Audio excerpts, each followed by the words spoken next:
warahmatullahi wabarakatuh. Alhamdulillahilladzi anzala ala abdil kitaba wa lam yaj'al lahu iwaja. Asyhadu an la ilaha illallah wahdahu la syarikalah wa asyhadu anna Muhammadan abduhu wa rasuluh. Allahumma shalli ala Muhammad wa ali Muhammad. Allahumma shalli ala Muhammad wa ali Muhammad. Allahumma shalli ala Muhammad wa ali Muhammad. Sebagaimana datang pertanyaan dari Pak Ibrahim yang mengatakan, "Ya Ustaz, sebenarnya saya belum paham. Sebenarnya siapa itu yang dikatakan Wahabi itu, Ustaz? Tolong jelaskan sejelas-jelasnya, Ustaz." Assalamualaikum warahmatullahi wabarakatuh. Waalaikumsalam warahmatullahi wabarakatuh. Untuk menjawab pertanyaan Pak Ibrahim, saya akan jawab. Yang dinamakan pemahaman Wahabi itu adalah orang yang mengikuti pemahaman Muhammad bin Abdul Wahab. Jadi orang yang mengikuti pemahaman Muhammad bin Abdul Wahab itulah yang dikatakan Wahabi. Nah, Wahabi ini bagaimana cara pengajian mereka? Mereka kalau dalam pengajian atau menafsir ayat, dia yang berdasarkan tekstual aja. Apa yang tercatat atau tertulis itulah yang dipahaminya. Karena dia belum memahami ayat-ayat Allah. Ayat Allah itu ada dua ya, yang jelasnya dalam Al-Quran. Sebagaimana yang dikatakan Allah, "Wallazi anzala 'alaikal kitaba minhul ayatul muhkamat. Hunna umul kitab wa ukaru mutasyabihat." Kata Allah, ayat Allah itu ada yang dikatakan muhkamat. Muhkamat itu ayat yang jelas, mudah dipahami, jelas. Dan yang kedua ada dinamakan ayat mutasyabihat. Ayat mutasyabihat itu ayatnya sama-sama, masih perlu dijelaskan dengan ayat lain. Kalau dalam istilahnya ada perlu ditakwilkan dengan ayat yang lain sehingga kita paham arti yang sebenarnya. Itu yang mutasyabihat. Dan orang yang nama Wahabi ini dia tak paham tentang itu. Dia hanya paham yang nyata-nyata sajalah. Itulah yang diartikannya. Yang tidak paham maksud mutasyabihat ayat yang sama-sama itu dia tak paham. Contohnya apa? Allah di langit, dia tak paham itu. Katanya Allah benar-benar di langit. Allah itu duduk bersemayam di aras, katanya Allah benar-benar duduk seperti manusia duduk di kursi. Nah itu kan sudah salah. Maksudnya bersemayam di aras itu kekuasaannya di aras. Nah, itu kita harus mampu untuk mentakwilkan ayat tersebut. Ini Wahabi tidak mau seperti itu. Ya istilahnya masih apa? Kalau istilah saya masih lugu. Nah, kalau dalam belajar Islam dia masih lugu. Tapi alhamdulillah, mudah-mudahan tokoh-tokoh agama bisa membina dia nantinya. Masih lugu lagi. Saya ingat kalau pemahaman dia seperti teman saya umur 6 tahun dahulunya. Saya kadang-kadang kalau mendengar dia menyampaikan ayat itu ingat saya. Waktu saya masih umur 6 tahun duduk di bangku kelas 1 SD. Gitu ya. Saya waktu kelas 1 SD, setelah istirahat pertama saya keluar mau jajan namanya ke kantin. Tapi kebetulan kantin waktu itu berseberangan. Ada kalau mau pergi ke kantin terus melewati seperti titi atau jambatan kecil, kena ada parit harus pakai titi. Disitulah harus saya lalui. Setelah saya melalui titi itu, uang saya jatuh. Nah, ya, uang saya jatuh di selokan atau di parit kecil itu. Dan uang tersebut saya cuci bersih-bersih.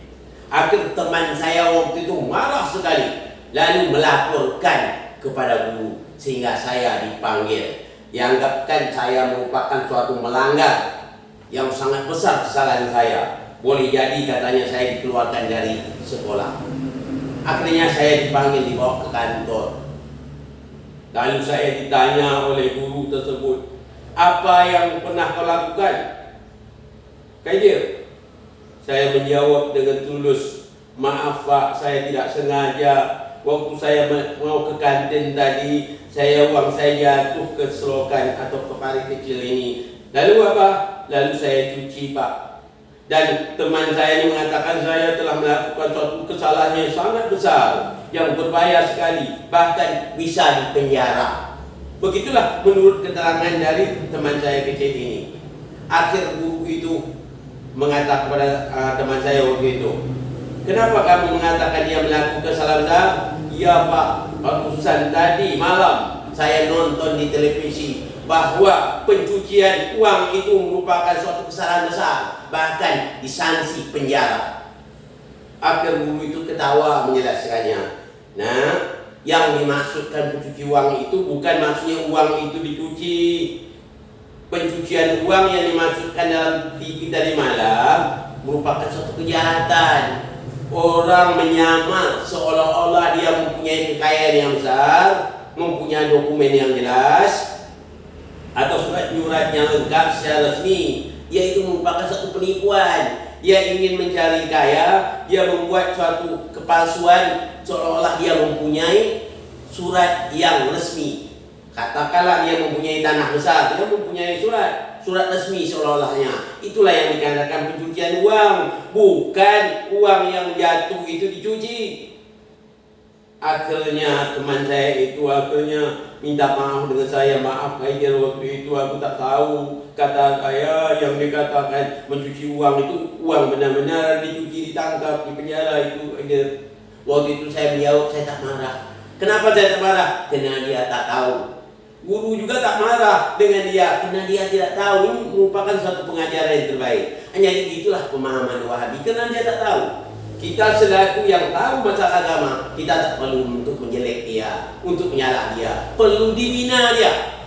Mungkin kalau ada kesempatan, entah sebulan sekali, saya minta tokoh agama ini, perlulah dibina yang namanya Wahabi itu. Beri penjelasan yang mana yang maksud Allah itu. Dia betul-betul awam, bahkan dia masih lugu dalam beragama ini. Jadi kita tidak boleh menyalah dia. Mungkin mudah-mudahan dengan ada binaan dari tokoh-tokoh agama, dia nanti akan paham. Nah, ini sama-sama.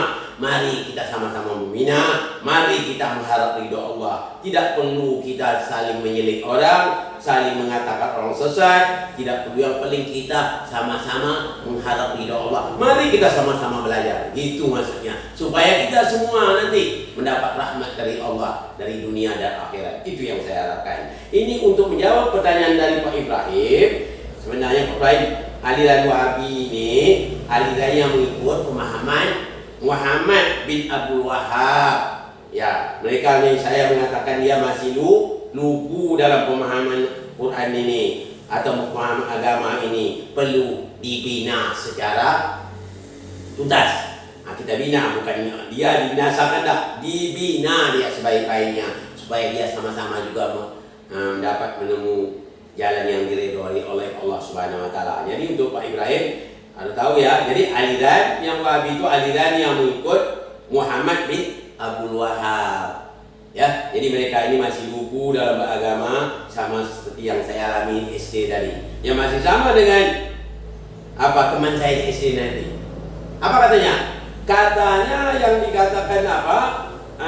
Sangkanya yang dikatakan pencucian uang itu betul-betul uang yang benar dicuci. Nah, itu nama istilah. Nah, itu kaum Wahabi ini belum paham tentang istilah, atau dalam ayat dikatakan yang mutasawiyah, belum paham. Mudah-mudahan Wahabi juga nanti mendapat kesadaran diberi oleh Allah Subhanahu wa taala.